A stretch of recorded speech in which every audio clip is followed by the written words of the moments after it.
Materi bukan segalanya, tapi segalanya butuh materi. Terus, gimana caranya kita bisa mengelola materi yang kita miliki dengan optimal? Ini caranya. Hai generasi muda! Kamu sadar nggak sih, sistem keuangan sekarang tuh jadi lebih inovatif? Kalau mau transfer uang, nggak perlu ke ATM. Kalau mau nabung, nggak perlu antre di bank. Semua bisa diatur lewat gadget. Eits, tapi jangan salah. Bisa pakai gadget canggih, belum tentu paham bagaimana mengelola keuangan dengan baik dan benar. Nah, salah satu jawabannya adalah meningkatkan literasi keuangan. Literasi keuangan itu apa sih? Sederhananya, literasi keuangan itu berarti melek urusan keuangan. Atau paham gimana caranya mengelola uang dan menggunakannya secara bijak. Ada juga nih dampaknya kalau kamu nggak melek keuangan. Di antaranya, salah dalam mengambil keputusan keuangan, terlilit hutang, jadi korban investasi bodong, dan ada risiko pencurian atau penyalahgunaan data pribadi. Itu sih ibarat sudah jatuh, tertimpa tangga pula. Selain kita, pemerintah juga bisa kena dampaknya loh. Misalnya muncul gangguan pada pertumbuhan di sektor finansial tingkat nasional dan juga ekonomi digital yang masih berkembang. Yuk, mulai langkah kita untuk lebih melek keuangan biar bisa mengelola materi yang kita miliki secara optimal. Nah, saya akan membahas tentang pentingnya memahami produk keuangan. Terlebih dahulu, pengertian produk keuangan. Produk keuangan adalah layanan atau instrumen yang ditawarkan oleh lembaga keuangan untuk membantu individu dan perusahaan mengelola keuangan mereka. Contohnya meliputi tabungan, deposito, investasi, pinjaman, asuransi, dan reksadana. Nah, mengapa sih penting kita memahami produk keuangan? Pertama yaitu meningkatkan literasi keuangan. Pemahaman tentang produk keuangan membantu Anda membuat keputusan yang lebih baik terkait pengelolaan uang. Yang kedua yaitu mengelola risiko. Dengan memahami risiko dan manfaat setiap produk, Anda dapat memilih yang sesuai dengan kebutuhan dan toleransi risiko Anda. Yang ketiga yaitu mengoptimalkan pengelolaan keuangan. Pengelolaan ini memungkinkan Anda memilih produk yang memberikan hasil maksimal, seperti bunga lebih tinggi pada investasi atau biaya lebih rendah pada pinjaman. Yang keempat, untuk menghindari penipuan. Memahami produk keuangan membantu Anda mengenali penawaran yang mencurigakan atau terlalu bagus untuk menjadi kenyataan. Dan yang kelima yaitu mencapai tujuan finansial. Produk keuangan seperti tabungan atau investasi memungkinkan Anda mencapai dan menciptakan tujuan jangka pendek maupun jangka panjang. Ada beberapa tips untuk memilih bank dan lembaga keuangan yang tepat. Seperti periksa legalitas. Contoh dari periksa legalitas yaitu izin OJK. Nah, pastikan lembaga keuangan yang Anda pilih memiliki izin resmi dari OJK. Nah, izin resmi dari OJK tersebut menandakan bahwa bank dan lembaga keuangan yang Anda pilih telah memenuhi standar yang telah ditetapkan oleh pemerintah. Selanjutnya yaitu anggota LPS. Apa itu anggota LPS? Nah, anggota LPS adalah keanggotaan dalam lembaga penjamin simpanan atau disingkat LPS. Nah, fungsi dari LPS ini adalah untuk menjamin dana Anda dalam waktu tertentu. Jika terjadi risiko pada bank tersebut. Nah, selanjutnya yaitu ulasan pelanggan. kalian harus melihat beberapa ulasan-ulasan pelanggan yang telah menggunakan layanan bank tersebut. Terus yang selanjutnya, kinerja keuangan.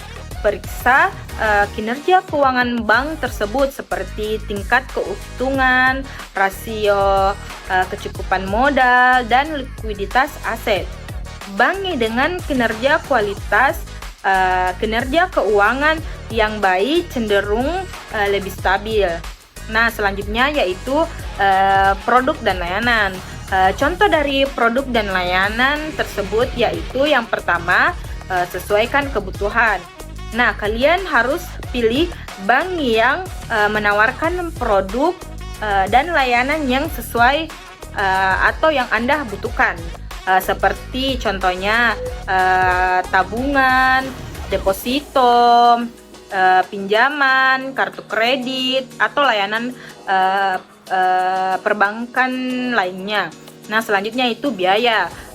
Bandingkan biaya-biaya yang dikenakan, seperti biaya administrasi, biaya transfer, suku bunga.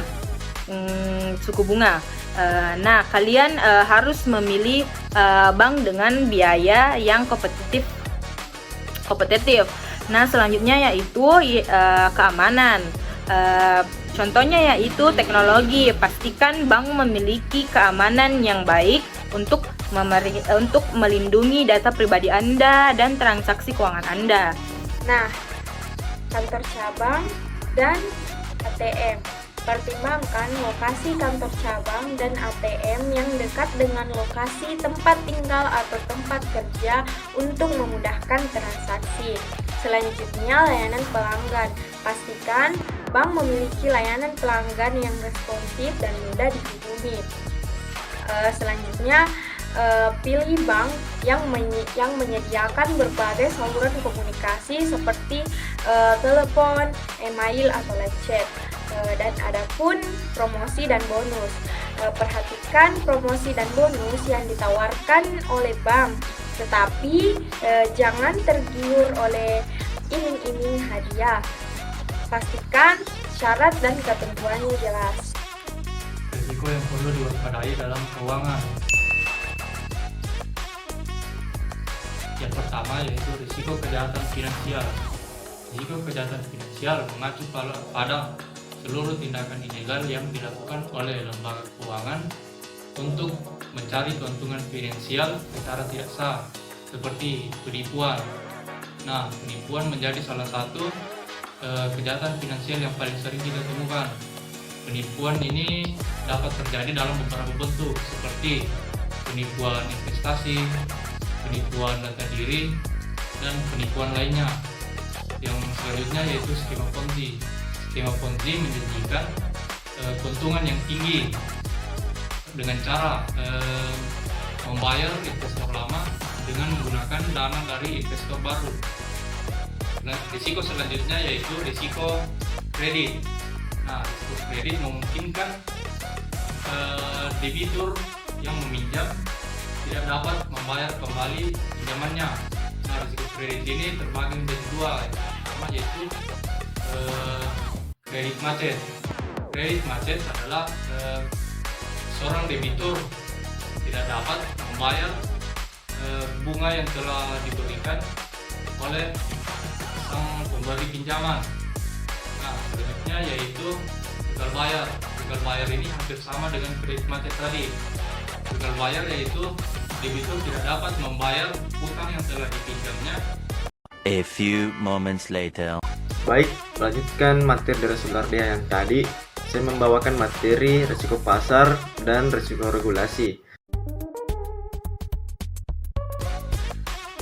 Selanjutnya, secara umum, risiko pasar dapat dikategorikan menjadi beberapa jenis. Yang pertama, risiko suku bunga. Perubahan suku bunga acuan oleh bank sentral dapat mempengaruhi harga obligasi, saham, perusahaan yang sensitif terhadap suku bunga, dan instrumen keuangan lainnya. Yang kedua, risiko nilai tukar. Fluktuasi nilai tukar mata uang asing dapat berdampak pada nilai investasi yang dilakukan dalam mata uang asing. Yang ketiga, risiko ekuitas, yang dimana perubahan harga saham di pasar modal merupakan contoh dari risiko ekuitas. Faktor-faktor seperti kinerja perusahaan, kondisi ekonomi, dan sentimen pasar dapat mempengaruhi harga saham. Yang keempat, risiko komoditas. Fluktuasi harga komoditas seperti minyak, bumi, emas, atau pertanian dapat menyebabkan kerugian bagi investor yang memiliki aset terkait komoditas tersebut. Nah, ada beberapa faktor yang dapat mempengaruhi risiko pasar. Yang pertama adalah faktor ekonomi, yang dimana pertumbuhan ekonomi, inflasi, tingkat pengangguran, dan kebijakan pemerintah dapat mempengaruhi sentimen pasar dengan harga aset. Yang kedua itu geopolitik. Geopolitik melibatkan ketidakstabilan politik, konflik, dan bencana alam yang dapat menciptakan ketidakpastian dan meningkatkan volatilitas pasar. Yang ketiga, perubahan kebijakan moneter. Keputusan bank sentral untuk menaikkan atau menurunkan suku bunga dapat berdampak signifikan pada harga pasar keuangan.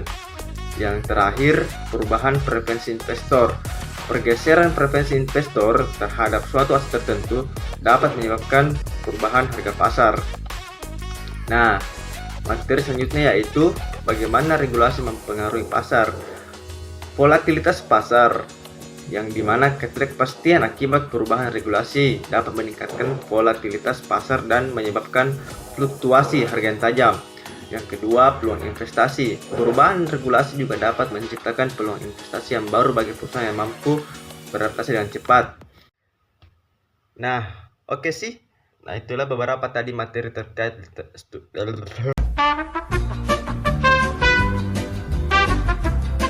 Oke sih, itulah tadi beberapa materi atau penyampaian materi terkait edukasi literasi keuangan, yang dimana mencakup pentingnya memahami produk keuangan, tips memilih bank atau lembaga keuangan yang tepat, dan risiko yang perlu diwaspadai seperti penipuan, kredit macet, dan lain-lain.